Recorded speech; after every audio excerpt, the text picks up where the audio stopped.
1919년 4월 10일 밤 10시 중국 상하이 프랑스 조개지 김신보로 60번지의 한 건물.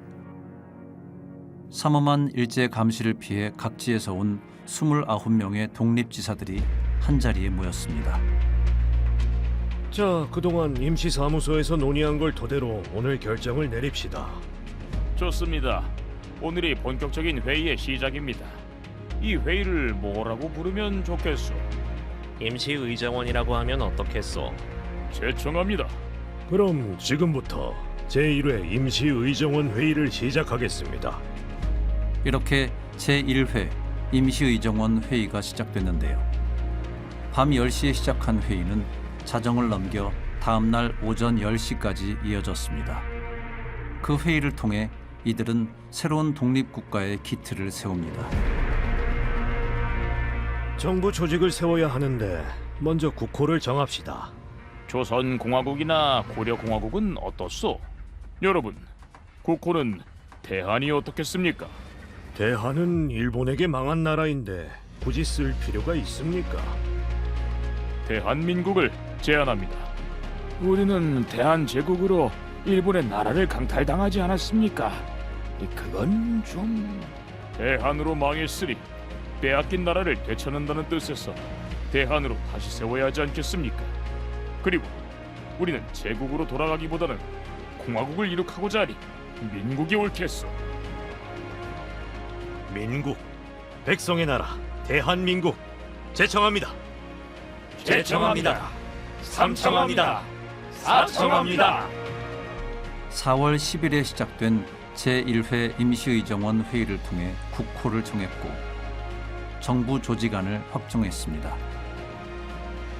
이렇게 대한민국 임시정부가 수립되었고 그날 4월 11일 대한민국 임시정부의 수립을 선포합니다. 드디어 민족의 독립운동을 체계적으로 지도할 구심점이 생겼고 향후 27년간 펼쳐진 독립대장정의 서막이 올랐는데요. 그 출발 지점에 있었던 사람들과 조직, 바로 대한민국 임시의정원입니다. 대한민국 임시정부가 수립된 날은 1919년 4월 11일입니다. 그런데 그 하루 전인 4월 10일 대한민국 임시의정원이 만들어졌다는 사실은 잘 알려져 있지 않습니다. 바로 저곳이 대한민국이 시작된 중국 상하이의 한 장소인데요.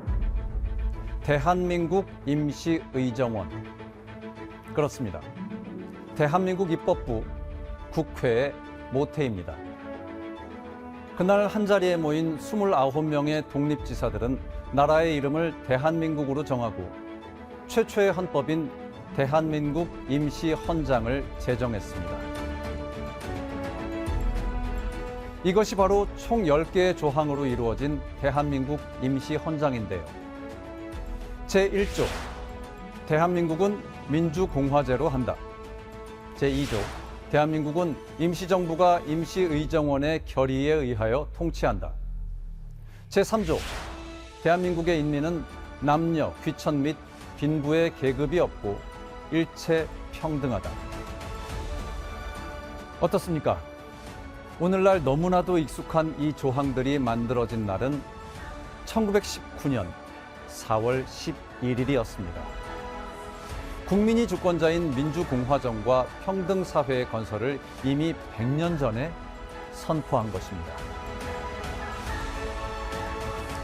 지금으로부터 한 세기 전 그들은 민주공화국을 꿈꾸었지만 현실은 나라 없이 떠도는 망명객에 불과했습니다. 그들은 왜 낯선 이국 땅에 모여 새로운 나라를 꿈꾸게 된 것일까요? 1910년대 격동의 역사 속으로 들어가 보겠습니다. 1910년 8월 29일은 우리나라 5천년 역사상 가장 치욕스러운 날입니다. 경술국치. 일본의 송두리째 나라를 빼앗긴 것입니다. 강제 병합 소식을 알게 된 충신과 선비들은 극단적인 선택을 하기도 했고 누군가는 압록강, 두만강을 건넜고 어떤 이들은 태평양을 건너 미주 등지로 갔습니다. 국내에 남아 활동하는 독립지사들은 물론이고 외국으로 나간 지사들도 조국 광복을 위해 다양한 투쟁을 하며 독립을 향한 노력을 하고 있었는데요. 1917년 7월 신규식, 박은식, 신채호, 조소왕, 신서구 등이 중국 상하이에 모여 대동단결 선언을 발표했습니다. 여기서 말하는 삼보는 정치, 토지, 인민을 뜻합니다. 즉, 대한제국의 계승권은 일본 제국주의가 아니라 민족운동가인 우리에게 있다는 것을 선언한 셈입니다. 또한 앞으로 민족운동가들의 입장에서 가장 중요한 것이 주권 재민이라는 선언을 했습니다. 근데 놀라운 것은 대동단결 선언 중에 두 가지 큰 의미가 있는데, 하나는 독립운동 단체들이 통합을 해서 임시정부를 세우자라는 거고, 두 번째 큰 의미는 순종이 주권을 일제에게 넘긴 것이 아니라 우리 국민에게 넘긴 거다. 그러면서 주권 불멸론이라는 걸 폈습니다. 나라의 주권은 외국에 침략을 한다고 해서 상실된 게 아니다. 해외에 나와 있는 우리 독립운동 지사들이 국민을, 역사를 대표해서 조국의 독립을 이끌어야 된다. 그래서 1917년 애국기사 14명이 발표한 대동단결선언은 우리 임시정부 태동의 모태가 된 거죠. 계기가 된 겁니다. 당시 유럽은 1914년 7월 28일 시작된 제1차 세계대전이 종전을 향해 치닫고 있었습니다. 그런 상황에서 나온 것이 1918년 1월 8일 미국 대통령 윌슨이 주창한 이른바 민족 자결주의 선언입니다. 민족 자결주의 선언. 각 민족은 자신의 정치적 운명을 스스로 결정할 권리가 있고 다른 민족의 간섭을 받을 수 없다는 내용인데요. 이는 우리 민족에게도 자주 독립의 열망을 더욱 뜨겁게 타오르게 했고, 그에 따라 독립을 선언하는 행동들이 봇물 터지듯 쏟아졌습니다. 1919년 2월 1일 만주 지린성의 민족 지도자들이 대한독립선언서를 발표하여 한국이 독립국임을 선포했고, 2월 8일 일본에서는 유학생 600여 명이 도쿄 조선기독교 청년회관에 집결, 제1본 조선청년 독립단이라는 이름으로 성명서를 발표했는데요. 바로 28 독립선언입니다.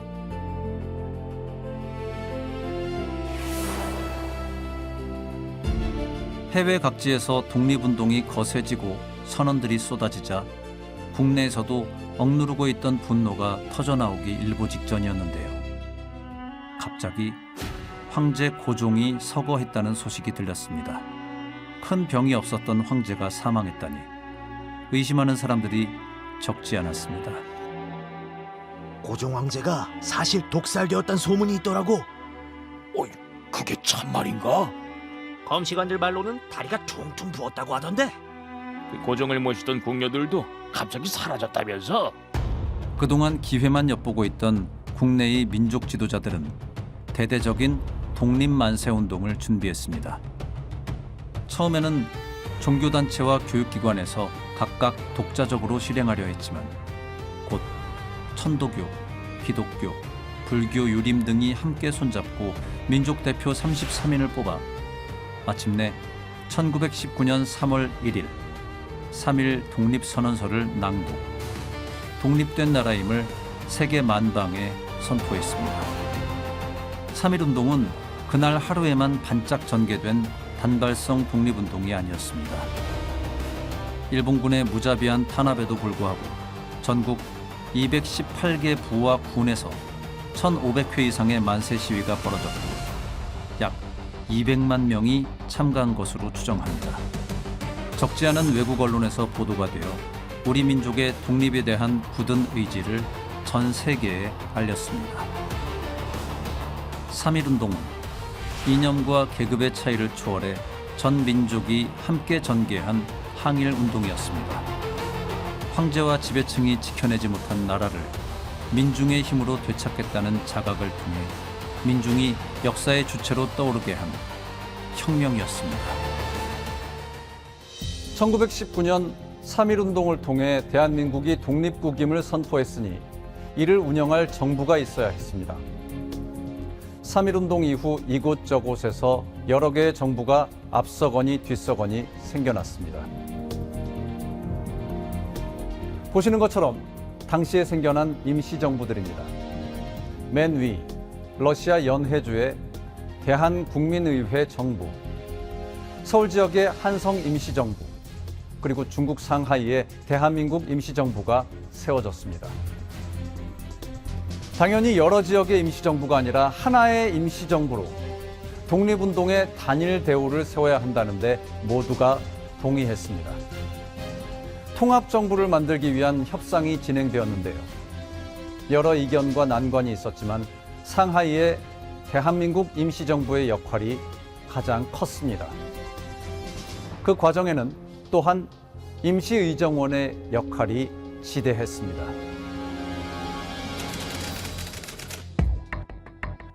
같은 장소에서 열린 세 번째 회의에선 임시의정원법이 제정됩니다. 13장 57개 조의 대한민국 1호 법률이 탄생했는데요. 주요 내용을 살펴보면 인구 30만 명의 의원 1인을 선출하여 총 51명으로 구성하고 의원의 임기는 3년으로 정했습니다. 임시의정원은 입법부의 역할을 수행했는데요. 법률과 예산을 심의 의결하고 정부를 견제하며 대통령, 국무총리 등 정부 요인의 선출, 조약 체결 동의, 탄핵 소추 등 국정 전반을 관장하는 권한을 가졌습니다. 임시의정원의 이러한 활동은 대한민국 임시정부가 존재했던 27년간 이어졌고 해방 이전까지 총 39회의 회의를 개최합니다. 제6회 회의에서는 해외 각지 임시정부의 통합과 헌법 개정에 관한 논의를 했고 제7회 회의에서는 국채관리국, 임시교통사무국의 규정인 장정을 승인하는 회의를 진행했습니다. 또한 임시의정원은 외교와 군사활동 등 독립운동의 다양한 방면과도 연계되어 있었는데요. 제9회 회의에서는 미국 워싱턴에서 열리는 군축회의에 한국의 독립을 호소할 대표를 선출, 파견하였습니다. 비록 이승만 등을 통한 외교 활동이 성과를 거두지는 못했지만 이는 임시정부가 국제 무대에 한국 문제를 알리려는 노력의 일환이었고 그 배경에는 임시의정원의 제9회 회의의 결의가 있었습니다. 하지만 초기 임시정부의 활동은 한마음 한뜻으로 운영되지만은 않았습니다. 무엇보다 초대 국무총리이자 초대 대통령인 이승만의 활동이 큰 논란이 되었습니다. 이제 1919년 4월 11일 중국 상하이에서 대한민국 임시정부가 수립이 되잖아요. 그 당시에는 그 행정수반의 명칭이 국무총리였습니다. 1919년 9월 11일 날 헌법을 바꿔서 대통령제로 바꿨죠. 그리고 대통령으로 이승만 박사가 선출이 됐습니다. 근데 당시 이승만 박사는 미국에 있었죠. 근데 이제 대한민국 임시정부는 중국 상하이에 있고, 상하이에 있는 대한민국 임시정부의 대통령이면 그 와서 취임을 해야 되죠.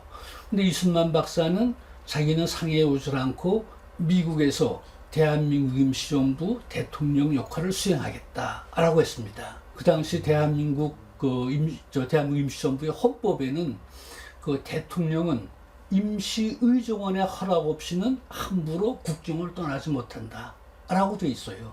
그러니까 대한민국 임시정부가 있는 대로 대통령이 와서 임시에 부임해야 되는 것이죠. 임시에 부임하지 않고 자기는 미국에서 대통령 노릇을 하겠다라고 해서 대통령하고 상해 임시정부에 있는 국무위원들하고 소위 갈등이 생겨나는 것이죠. 1925년 3월 18일 임시의정원 의원 곽헌, 최석순 등의 명의로 임시대통령 이승만 탄핵안이 발의되었습니다. 심판위원회의 심의를 거쳐 임시의정원에서 임시대통령 이승만 심판서를 의결하고 주문으로 임시대통령 이승만을 면직한다고 공표했습니다. 이승만은 임시정부 대통령에 취임한 지 6년여 만에 임시의정원의 결의에 의해 면직되었습니다. 이는 헌법 절차에 따른 탄핵이었습니다. 제2대 대통령에는 독립신문의 사장이자 주필인 박은식이 선임되었습니다. 독립지사들은 국내외 독립의 열망을 모아 임시의정원과 임시정부를 만들었지만 순조롭게만 진행된 것은 아니었습니다. 총칼로 통치하던 일제강점기였기에 어찌 보면 당연하다 하겠습니다. 하지만 임시의정원과 임시정부의 요원들은 독립운동의 방향에 변화가 필요하다는 것을 알고 있었습니다. 김구가 주도하여 비밀 결사를 조직하는데요. 바로 한인애국단입니다. 한인애국단은 의열투쟁을 통해 일제와 투쟁을 할 목적으로 조직된 비밀 조직입니다. 중요한 자리에 있는 일본의 인물들을 처단하고 주요 기관들을 파괴하는 등 무력으로 일본에 맞서는 방식이었죠. 최소의 노력으로 최대의 효과를 얻을 수 있는 강력한 방식의 독립운동이라는 판단이었습니다. 한인애국단 제1호 단원은 일본에서 온 이봉창이라는 청년이었습니다. 1900년 서울 용산에서 태어난 이봉창은 자라면서 일본인에게 뼈저린 굴욕을 느꼈고 3.1운동을 직접 보면서 자극받아 큰 뜻을 품고 24살에 일본 오사카로 갑니다.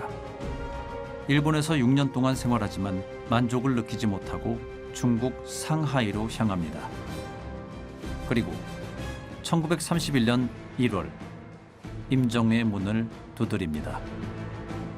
당신네는 독립운동을 한다면서 왜 일왕을 안 죽이오? 키가 훤칠하게 컸고 성격이 매우 호방했으며 일본어를 능숙하게 구사하는 그에게서 김구는 비범함을 알아챕니다. 그로부터 약 1년 정도 거사를 준비했고 마침내 1931년 12월 13일 이봉창은 김구에게 수류탄 2개와 거사자금 300원을 건네받습니다. 이봉창은 한인애국단에 입단하면서 양손에 수류탄을 들고 선서합니다. 나는 적성으로서 조국의 독립과 자유를 회복하기 위하여 한인애국단의 일원이 되어 적국의 수괴를 도륙하기로 맹세하나이다. 대한민국 13년 12월 13일 선서인 이봉창. 기념사진을 찍으면서 이봉창은 이렇게 말했다고 합니다. 제가 영원한 쾌락을 얻으러 가는 길이니 우리 기쁜 얼굴로 사진을 찍읍시다. 1932년 1월 8일 아침 이봉창은 관병식을 마치고 마차를 타고 돌아가는 일왕을 향해 폭탄을 던졌습니다. 하지만 폭탄의 위력이 크지 않아 일왕을 죽이는데 실패했습니다. 이봉창은 모진 고문을 받았고 9월 30일 비공개 재판에서 사형 선고를 받은 후 10월 10일 사형이 집행되었습니다. 사형이 집행되던 날 상하이에서는 김구의 지시로 전 애국단원이 탄식을 했습니다. 다음 날 김구는 도쿄 폭탄 사건의 진상이라는 제목으로 이봉창 의거의 전모를 공개했습니다. 한인애국단의 투쟁은 그치지 않았습니다. 1932년 4월 29일 일본은 상하이 사변 승리 축하와 일왕 생일인 천장절 기념식을 상하이 홍커우 공원에서 열었습니다. 당시 천장절 기념식장에는 도시락과 물병만 가지고 들어갈 수 있었는데요. 청년 윤봉길은 혼자 들어가 일본 요인들이 있는 단상을 향해 물병 폭탄을 던졌습니다. 물병 폭탄은 정확히 단상에 떨어졌고 일본인 2명을 사망케 하고 다수에게 부상을 입혔습니다. 윤봉길은 도시락 폭탄으로 자결하려 했지만 일경에 잡혀 가혹한 신문과 고문을 받았습니다. 결국 일본 군법회의에서 사형 선고를 받은 윤봉길은 12월 19일 순국했습니다. 윤봉길의 의거를 당시 중국 국민당 주석 장제스는 이렇게 말했습니다.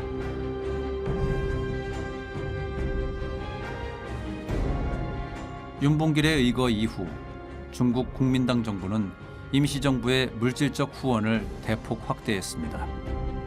그때까지만 해도 일제에 의해 조작된 이른바 완바오산 사건으로 인해 한국인과 중국인의 감정이 좋지 않았는데 윤봉길 의거로 인해 관계가 전격 개선된 것입니다.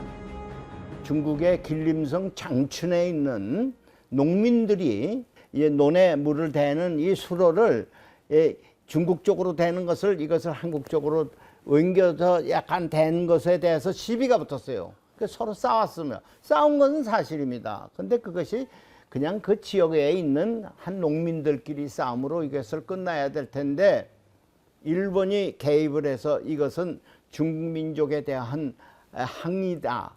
중국 민족을 갖다 물건을 뺏으려고 하는 한국 사람들의 잘못된 것이다. 또 중국 사람들에게는 뭐라고 이간을 붙였냐면 한국 사람이 중국 땅에 와가지고 중국 땅 임자 노릇을 하고 있다. 이렇게 자꾸 역선전을 했어요. 그래가지고 중국의 민중과 한국 민중이 대판 싸움이 벌어졌어요.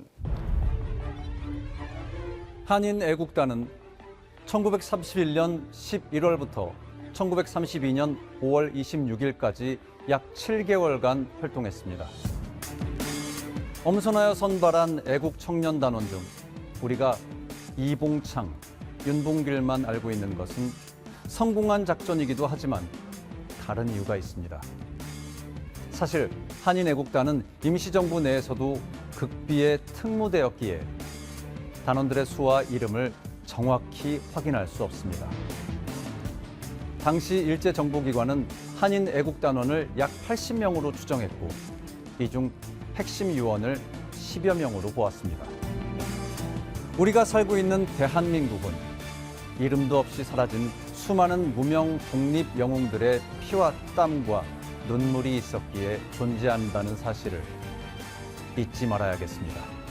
이렇게 한인 애국단에 목숨을 던진 투쟁으로 전 세계에 대한민국의 독립투쟁을 알리고 중국 국민당 정부의 전폭적인 지원을 이끌어냈습니다. 한인 애국단의 투쟁이 격화될수록 일제 탄압은 극심해졌고 이는 고난의 대장정의 시작을 의미했습니다. 임시정부는 1932년 말 상하이를 떠나 항저우, 전장, 창사, 광저우, 류저우, 치장 등 약 6,000km에 달하는 이동을 하게 됩니다. 그렇다고 독립을 향한 열망과 투쟁을 멈춘 것은 아니었습니다. 일본의 무차별적인 검거로 상하이의 상황이 악화되자 김구는 한 목사의 도움으로 피신을 했는데 그곳마저 위험해지면서 상하이를 떠나 작은 시골 도시인 가흥으로 피신합니다. 그곳엔 한국의 독립운동을 후원하는 중국의 애국지사 저보성이 있었고 남호와 북호로 나뉜 넓은 호수가 있었습니다. 김구의 거처는 남북호 호숫가에 있어서 일본 경찰이나 밀정이 들이닥치면 호수에 미리 띄워놓은 배를 이용하여 피신했고 평시에도 배를 타고 이동했으며 임시정부를 지키기 위해 가흥남호의 배 위에서 임시의정원 회의를 열었습니다. 결혼된 국무위원을 선출하고 상임위원을 선출했으며 재무부의 정부 예산안 및 결산안 보고를 받는 등 결산 심의권도 행사했습니다. 김구가 일제의 밀정들을 따돌리는 동안 임시정부는 항저우로 가서 임시정부 판공처를 설치했습니다. 이곳저곳으로 피해 다니던 임시정부 요인들도 속속 항저우로 와서 정착했습니다. 그런 가운데에도 임시의정원의 회의는 멈추지 않았는데요. 1934년 10월 2일부터 10월 31일까지는 제27회 임시의정원 회의가 개최되었습니다. 이번 회기를 정부 소재지인 상하이에서 열지 못하고 정부의 임시사무소인 이곳에서 개원하게 된 것을 유감스럽게 생각합니다. 하지만 적의 탄압이 여전히 극심한 시기임에도 정기 일정대로 개회하게 된 것을 다행스럽게 여깁니다. 방금 의장의 발언에 깊은 공감을 표하며 국무위원 9명 중 현재는 5명만 남았고 그 중에서도 모두 출석하지 못한 것은 유감입니다. 그럼에도 의회가 정기적으로 개원된 것에 대해 깊은 감사와 경의를 표합니다. 항저우에 머물던 임시정부는 내륙 지방인 난징 방향으로 이동하여 1935년 11월 전장으로 이전합니다. 임시정부는 난징으로 본거지를 옮기려고 했지만 일본이 중국 정부를 외교적으로 압박하며 위협했기 때문에 임시정부는 난징으로 이동하지 못하고 전장에 머무를 수밖에 없었습니다. 이 시기 김구와 중국 국민당의 장제스가 면담을 가졌습니다. 한인 애국단의 의거 이후 중국 정부와 중국인들이 임시정부에 호의적인 태도를 가지게 되었기에 김구는 장제스에게 강력하게 임시정부에 대한 지원을 요청했습니다. 허난성에 있는 낙양 군관학교에서 우리 한인들이 군사교육을 받을 수 있게 도와주십시오. 장제스는 낙양 군관학교에서 한국인 청년을 초급 군사간부로 양성하도록 조치해 주었습니다. 1937년 7월 일본은 중일전쟁을 일으켰습니다. 중국 정부는 11월에 충칭으로 임시 천도를 결정했고 임시정부도 중국 정부의 지원으로 배를 마련하여 난징으로 떠났습니다. 일본의 대표적인 만행인 난징 대학살이 벌어지기 2주 전의 일이었습니다. 1937년 11월 18일 임시정부는 다시 전장에서 후난성 창사로 이전하는 대장정의 길을 떠났습니다. 그러나 일본군이 창사를 공격하자 임시정부는 다시 창사를 떠나 광저우로 이동했습니다. 하지만 일본군이 광저우 시내 폭격을 시작하자 임시정부는 다시 짐을 꾸렸고 이동하는 중에도 일본군의 공격 위협에 시달렸습니다. 임시정부는 1938년 10월 류저우에 도착해 반년을 보냈고 1939년 4월부터 치장에 자리 잡았습니다. 제31회 회의에서는 국무위원 선출을 통해 내각을 정비하였습니다. 그리고 1940년 9월 임시정부 대장정의 마지막 종착지인 충칭에 도착하였고 임시의정원은 헌법을 개정하게 됩니다. 저는 방금 헌법을 개정했다는 이야기를 했습니다. 그렇습니다. 대한민국 임시의정원은 오늘날 국회와 같은 입법기관입니다. 임시의정원은 1919년 4월 11일 대한민국 최초의 헌법을 만들었습니다. 바로 대한민국 임시헌장입니다. 임시의정원의 헌법 제정과 개정은 독립투쟁의 대우를 정비하고 국제정세의 변화에 신속하게 대응할 수 있는 체제를 갖추기 위해서였습니다. 민주공화정의 상징, 대한민국 임시헌장. 민주적 절차와 합의에 따라 이루어진 5번의 헌법 개정. 그 내용은 무엇인지 살펴보겠습니다. 제1차 헌법 개정은 1919년 9월 11일 통합임시정부가 수립되면서 이루어졌습니다. 국무총리를 수반으로 하는 최초의 헌법은 1차 개정을 통해 대통령 중심제를 채택했고 입법부인 임시의정원, 행정부인 국무원, 그리고 사법부인 법원의 3권 분립 체제를 갖춘 대한민국 임시헌법입니다. 두 번째로 개정된 헌법은 1925년 3월 임시의정원에서 이승만 임시대통령을 탄핵하는 면지관을 통과시킨 뒤 제2대 임시대통령에 선출된 박은식이 개헌을 추진한 것입니다. 대통령제를 폐지하고 국무령제를 채택했습니다. 제3차 개정 헌법은 대한민국 임시약헌이라 부릅니다. 국무위원들이 공통으로 권한과 의무를 갖는 집단 지도 체제를 갖추었는데요. 주석은 두되 국무위원 가운데 호선한다고 규정하여 권력을 분산시켰습니다. 또한 제2조에 대한민국의 최고 권력은 임시의정원에 있음을 명시하여 임시정부보다 임시의정원을 강화하였으며 헌법 조항 배열에서도 임시의정원을 임시정부보다 앞세웠습니다. 제4차 개정헌법은 임시의정원이 충칭에 도착한 1940년에 이루어졌습니다. 당시 한국국민당, 조선혁명당, 한국독립당이 합당해 한국독립당을 결성하는 정치적 변동이 있었습니다. 또한 한국광복군을 창설하면서 군 통수권 관련 조항을 새로 마련한 것이 제4차 개정헌법인 대한민국 임시약헌입니다. 1927년 이래 유지되어 온 국무위원제라는 집단 지도 체제를 넘어서서 주석이 정부 수반이자 국군 통수권자로서 권한을 갖는 단일 지도 체제인 주석제로 전환한 것이 특징입니다. 마지막으로 이루어진 제5차 개정헌법은 대한민국 임시헌장으로 1944년 4월 22일 공포하였습니다. 임시정부와 임시의정원 밖의 좌익 세력을 정부와 의회로 합류시켜 통합정부와 의회로 구성하는 데 초점을 둔 좌우 세력이 합의하여 만든 헌법이었습니다. 또한 부주석제를 신설하여 주석, 부주석 체제를 갖추었습니다.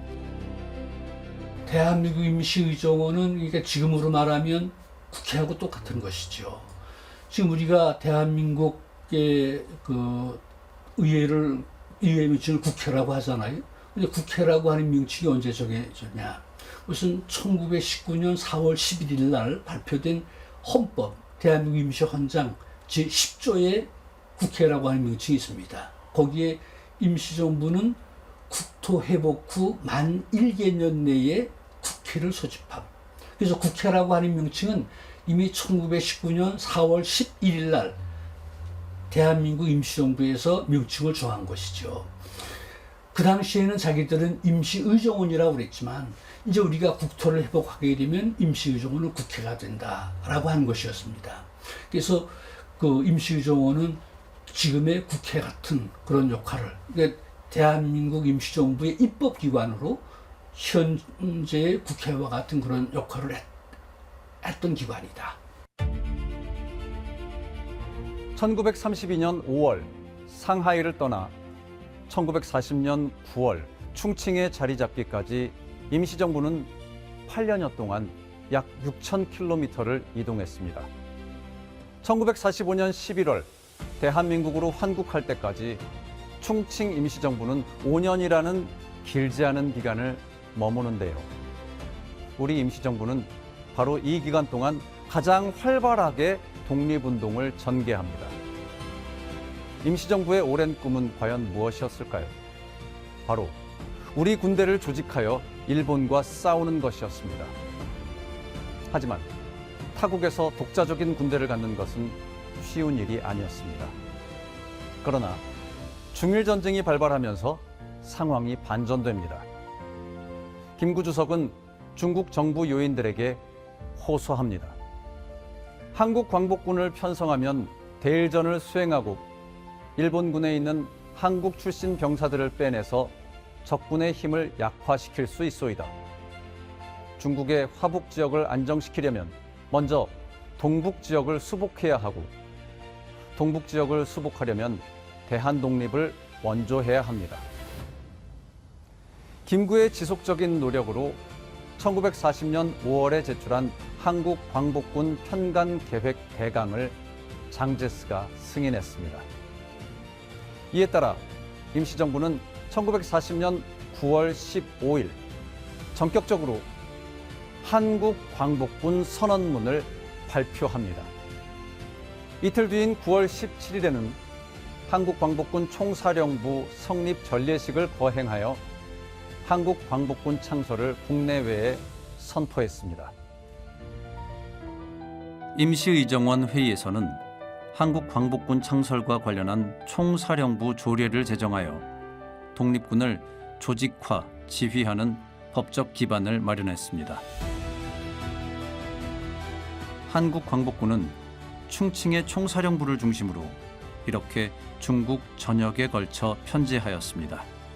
제1지대, 제2지대, 제3지대가 있었고 김원봉이 주도하여 중국 관내에서 최초로 결성된 한국인 무장부대인 조선의용대도 한국 광복군에 합류했습니다. 1944년에 접어들면서 많은 징병 학도병들이 일본군 소속으로 중국 전선에 투입되었는데요. 일본군에서 탈출한 한국인 병사들이 적지 않게 합류했습니다. 그렇다면 임시정부가 한국 광복군을 편성한 궁극적 목적은 무엇이었을까요? 바로 미국, 영국, 중국 등과 함께 제2차 세계대전에 연합군의 일원으로 참여하여 일본을 상대로 전쟁을 벌여 승리함으로써 당당한 전승국의 자격으로 조국 독립을 쟁취하자는 것이었습니다. 즉, 대일 전쟁을 전개하여 전후에 교전단체와 참전국의 지위를 획득한다는 전략인 것입니다. 그렇기에 한국 광복군은 연합군의 일원이 되기 위해 지속적으로 노력했는데요. 대표적인 활동이 바로 인면전구 공작대입니다. 인면전구 공작대는 1943년 한국 광복군이 영국군과 합작하여 인도 버마 전선에 파견했던 한국인 특수부대입니다. 인면, 사람의 얼굴, 전구, 앞에서 이끈다. 즉, 적지나 점령지 등에서 일반인 혹은 현지인처럼 위장 잠입하여 정보 수집, 폭파, 교란 등의 선도적인 공작 활동을 수행하는 부대입니다. 한국 광복군 총사령부는 인면 전구에 파견할 대원을 엄격한 조건과 절차를 거쳐 선발했습니다. 인도와 미얀마 전선의 험난한 자연적, 지형적 조건을 극복하기 위해서는 강인한 체력이 필수였고, 일본군을 상대로 특수 공작 선전전을 수행하려면 능숙한 일본어 실력이 필요했고, 영국군과의 연합작전을 위해 영어 구사 능력도 필요했습니다. 엄격한 선발 과정을 통해 한지성, 문응극 등 총 9명이 선발되었습니다. 선발된 인면전구 공작대 대원들은 영국군에 편제되어 활동했습니다. 1942년 3월, 일본군은 미얀마를 침공하여 수도 양곤을 함락했고, 그 뒤 영국군을 북쪽으로 밀어내어 인도로 퇴각시키고 미얀마 전역을 장악한 상태였습니다. 이러한 상황에서 영국군과 일본군 간의 대격전이 벌어졌는데, 태평양 전쟁의 승패 향방을 결정하는 이 전쟁이 바로 임팔을 중심으로 한 인도, 미얀마 국경지대에서 벌어진 임팔 대회전입니다. 4개월 넘게 치러진 임팔 대회전에서 인면전구 공작대는 혁혁한 활약을 펼쳤습니다. 그런데 승승장구하던 일본 제국주의도 시간이 흘러감에 따라 패망의 기운이 보이기 시작했습니다. 그 시작은 태평양 전쟁이었습니다. 1941년 12월 8일, 일본이 미국 진주만을 기습하면서 태평양 전쟁이 시작되었습니다. 전쟁이 발발하자 임시의정원은 신속하게 움직였습니다. 임시의정원은 회의를 개최했고, 임시정부의 주석 김구, 외무부장 조소왕은 대일 선전포고 성명서에 도장을 찍었습니다. 1941년 12월 10일, 일본이 미국에 기습을 하고 불과 이틀 만이었습니다. 그 대일선전 포고 내용의 첫 번째 보면은 추축국들, 그러니까 침략한 일본, 독일, 이탈리아 이 추축국 이들에 대하여 연합국군이 이제 그 전쟁을 펼쳐나가는, 그 미국도 선전 포고를 한단 말이죠. 이런 것에 대해서 찬의를 표하고, 그래서 우리는 이제 이 연합국과 더불어 대일 전선에 참가를 하겠다. 그래서 이제 이러한 뜻은 이 전쟁이 끝나고 나면 우리는 성전국가가 되어서, 연합군과 더불어 성전국가가 되어서 우리가 전후 세계를 열어가겠다. 이러한 이제 내용을 담아놓은 것이 대일선전 포고가 되겠습니다. 1945년 2월 28일, 제37회 임시의정원 회의가 긴급 소집되었습니다. 최근 보도에 따르면 금년 4월 25일 미국에서 연합국 회의를 개최할 예정인데, 이 회의에 참가할 국가는 금년 3월 1일 이전에 추축국, 특히 독일에 대해 선전포고를 한 국가에 한한다고 합니다. 그래서 우리 한국도 금일 국무회의에서 독일에 대한 선전포고를 결의하였습니다. 이에 대해 귀 의정원의 동의를 요청합니다.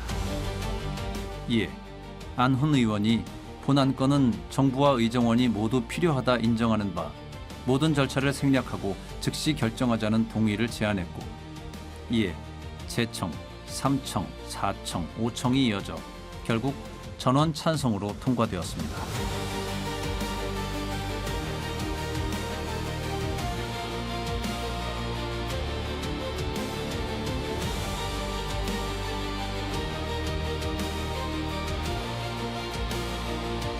미국 정부는 태평양 전쟁 발발 직후부터 한반도 문제에 관심을 갖기 시작했습니다.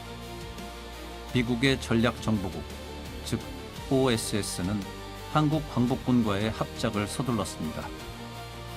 광복군 제2지대의 한미 공동작전은 1945년 4월 임시정부와 중국 전구, 미군 총사령부의 최종 승인을 얻게 됩니다. 국내 진공작전을 위한 훈련은 1945년 5월 11일 OSS 요원들의 부임과 함께 시작되었습니다. 총 38명이 1기 훈련을 수료했고 제2기 훈련은 8월 13일에 시작되었고 동시에 제3기 훈련 계획도 수립되었습니다.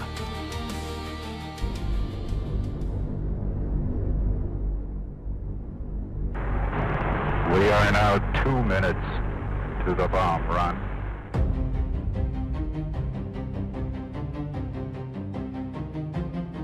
신와 대국政府をして米英日ソ四国に対しその共同宣言を受諾する旨通告せしめたり 1945년 8월 20일로 계획되었던 국내 진공작전은 실행에 옮겨지지 못했습니다. 8월 6일과 9일 히로시마와 나가사키에 잇따라 투하된 원자폭탄은 예상보다 빨리 일제가 무조건 항복하게 만들었습니다. 소련마저 대일전에 참전하자 일본은 8월 10일 항복 의사를 연합국에 통보하고 8월 15일 공식적으로 항복을 발표합니다. 어서 빨리 국내 진공작전을 펼칠 수 있기를 고대하고 있습니다. 여보세요? 네? 아니 이렇게 기쁜 일이. 네 바로 전할이다. 김구 주석, 일본이 항복을 할 거라는 소식입니다. 네? 일본이 항복이요? 정말 기쁜 소식이 아니오. 이럴 수가. 미국과 영국 등 연합군에게 승인받지 못한 임시정부가 향후 국제사회에서 발언권이 약해질 수밖에 없겠다는 김구의 우려는 이내 현실로 다가오게 됩니다. 일본 대표단은 미군 앞에서 항복문서에 조인을 했습니다. 옆에서 지팡이에 의지한 일본 대표는 윤봉길 의사가 던진 폭탄에 다리를 다쳤던 외무 대신 시게미스 마모루입니다. 국내 진공작전은 무산되었지만 임시정부는 광복군 특공대인 정진대 파견을 추진했습니다. 한국 광복군을 국내에 진입시켜 미군의 협력을 얻어 일본군의 무장을 해제하고 치안을 유지하여 건국의 기틀을 다지도록 하기 위함이었습니다. 1차 정진대가 OSS 작전팀과 함께 8월 16일 국내 진입을 시도했지만 이내 돌아왔습니다. 2차로 8월 18일 새벽 5시 50분 시안을 출발한 군용 수송기가 오전 11시쯤 서울 여의도 비행장에 착륙했습니다. 광복군 이범석, 노능석, 장준하, 김준엽 등 7명이 내렸습니다. 하지만 이들은 일본군의 강력한 저항에 8월 19일 오후 4시 여의도에서 이륙하여 다시 시안으로 돌아갔습니다. 이렇게 정진대가 국내 진입을 시도하고 있던 때 임시의정원은 이제 마지막 회의를 해야 하는 시간이 다가왔습니다. 1945년 8월 17일 대한민국 임시의정원은 마지막 회의를 열었습니다. 오늘은 세계 인류의 도적인 일본의 패소가 확정되고 연합국에 항복하는 시점에 우리 조국은 자유로운 세계로 향하는 이날, 우리가 39회 의회를 개회하게 된 것이 기쁩니다. 우리는 광복을 맞이했지만 동시에 새로운 건설의 책임 앞에 섰습니다. 회의는 격렬했습니다. 해방된 조국의 임시정부의 정권을 이양하고자 곧 귀국할 것이라는 정부의 입장과 정부가 총사퇴를 한 후 귀국을 해야 한다는 입장이 부딪혔습니다. 하지만 어떻게 하면 해방이 된 조국에서 새로운 민주주의 국가를 건설할 것인가를 두고 머리를 맞댄 독립지사들의 진정한 애국 토론이었습니다. 이 대한민국 임시의정원은 첫 회의에서 국가 이름, 정부, 의회를 다 구성을 하고 또 앞으로 귀국하게 되면 이런 걸 한다라는 헌법 제정을 하는 것이죠. 이후에도 독립운동의 상황에 따라서 독립운동을 진행할 수 있는 법적 기틀을 계속 만들어주는 거예요. 이것이 크게 보면은 대한제국에서 대한민국으로 발전해 나가는 역사를 창출한 것이 임시의정원이고, 또 작게는 우리들의 독립운동을 펼쳐나감에 있어서 모든 법적인 틀을 만들어준 것도 임시의정원이다. 그래서 오늘날 국회의 뿌리이자 그 산실이다, 이렇게 이야기할 수 있습니다.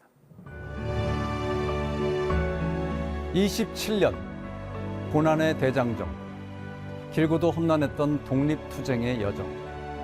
대한민국 임시의정원은 민족의 희망이자 흔들림 없는 투쟁의 중심이었습니다. 황제의 나라에서 국민의 나라로, 낯선 이국 땅에서 그들이 꿈꾸었던 민주공화정은 오늘날 우리가 누리는 자유와 번영의 뿌리가 되었습니다.